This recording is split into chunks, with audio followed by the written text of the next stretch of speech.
கீழே ஊத்து current staff और पूर्व सेना प्रमुख जनरल बिपिन रावत का एक हेलीकॉप्टर दुर्घटना में निधन हो गया। बुधवार को तमिलनाडु के कुन्नूर में जनरल रावत और उनकी पत्नी समेत कुल 13 लोगों की मौत हो गई। भारतीय वायुसेना ने बताया कि इस हेलीकॉप्टर में कुल 14 लोग सवार थे, जिनमें से 13 की मौत हो गई। जनरल बिपिन रावत को 31 दिसंबर 2019 को देश का CDS नियुक्त किया गया था और इसके अगले दिन उन्होंने कार्यभार संभाला। बतौर CDS जनरल रावत की जिम्मेदारियों में भारतीय सेना के विभिन्न अंगों में तालमेल और सैन्य आधुनिकीकरण जैसी महत्वपूर्ण जिम्मेदारियां शामिल थीं। जनरल रावत इससे पहले भारतीय सेना के प्रमुख रह चुके थे। वे 31 दिसंबर 2016 से 1 जनवरी 2017 तक भारत के 26वें सेना प्रमुख रहे। जनरल रावत का जन्म 16 मार्च 1958 को उत्तराखंड के पौड़ी गढ़वाल में एक सैन्य परिवार में हुआ। उनके पिता सेना में लेफ्टिनेंट जनरल रहे। भारतीय सेना की वेबसाइट पर दी गई जानकारी के अनुसार जनरल रावत 1978 में सेना में शामिल हुए थे। शिमला के सेंट एडवर्ड्स स्कूल से पढ़ाई के बाद उन्होंने खड़कवासला के नेशनल डिफेंस अकेडमी में सैन्य प्रशिक्षण लिया था।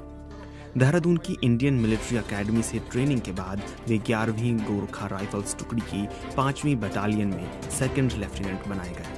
गोरखा ब्रिगेड से सेना के सर्वोच्च पद पर पहुंचने वाले वो चौथे अफसर थे।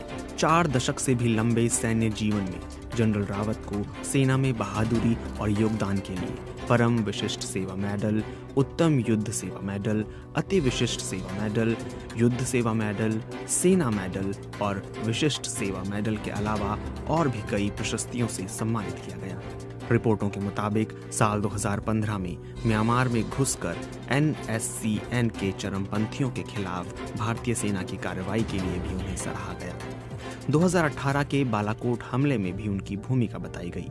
उन्होंने भारत के पूर्व में चीन के साथ लाइन ऑफ एक्चुअल कंट्रोल यानी LAC पर तैनात एक इन्फेंट्री बटालियन के अलावा कश्मीर घाटी में एक राष्ट्रीय राइफल सेक्टर की कमान संभाली। इसके अलावा रिपब्लिक ऑफ कांगो में उन्होंने विभिन्न देशों के सैनिकों की एक ब्रिगेड की भी कमान संभाली। जनरल रावत भारत के उत्तर पूर्वी राज्यों में कोर कमांडर भी रहे। General Rawat defence services staff college, Wellington, Tamil Nadu और command and general staff course of Leavenworth, America से ग्रेजुएट थे। उन्होंने राष्ट्रीय सुरक्षा और मिलिट्री लीडरशिप पर कई लेख लिखे। उनके पास मैनेजमेंट और कंप्यूटर स्टडीज के डिप्लोमा थे। मेरठ के चौधरी चरण सिंह विश्वविद्यालय ने उन्हें मिलिट्री मीडिया स्ट्रेटेजिक स्टडीज में उनके शोध के लिए डॉक्टर ऑफ फिलॉसफी से भी सम्मानित किया। थल सेना प्रमुख रहते हुए जनरल बिपिन रावत के कई बयान खासे चर्चा में रहे। जनरल रावत ने साल 2019 के दिसंबर में नागरिकता संशोधन कानून CAA और नागरिकता रजिस्टर को लेकर एक बयान दिया था, जिसका काफी विरोध किया गया था। जनरल रावत ने कहा था, जैसा कि हम देख रहे हैं कि कई विश्वविद्यालय और कॉलेज के छात्र हजारों की संख्या में भीड़ का नेतृत्व कर रहे हैं, जो हमारे शहरों में हिंसा और आगजनी कर रहे हैं। ये नेतृत्व नहीं है। नेता वो होता है जो आपको सही दिशा में ले जाता है और सही सलाह देता है। बयान का विरोध होने के बाद उन्हें कहना पड़ा था कि सेना राजनीति से दूर रहती है। सेना का काम है जो सरकार है उसके आदेश के अनुसार काम करना।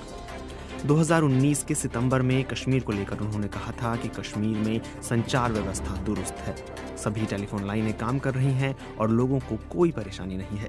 2018 के जून में कश्मीर में मानवाधिकारों के हनन की संयुक्त राष्ट्र की रिपोर्ट की आलोचना करते हुए उन्होंने कहा था, मुझे नहीं लगता कि हमें इस रिपोर्ट को गंभीरता से लेना चाहिए। इनमें से कई रिपोर्ट दुर्भावना से प्रेरित होती हैं। मानवाधिकारों को लेकर भारतीय सेना का रिकॉर्ड काफी बेहतर है। इससे पहले जनरल बिपिन रावत ने सेनाधिकारी लितुल गोगोई का बचाव किया था, जिन पर कश्मीर में तैनाती के दौरान एक व्यक्ति को जीप से बांधकर घुमाने का आरोप था। ये तस्वीरें सामने आने पर सोशल मीडिया में काफी आलोचना हुई थी। BSF के एक जवान तेज बहादुर यादव ने सोशल मीडिया पर एक पोस्ट डालकर सैनिकों को खराब खाना दिए जाने की शिकायत की थी। इसके बाद जनरल रावत ने कहा था कि जवानों को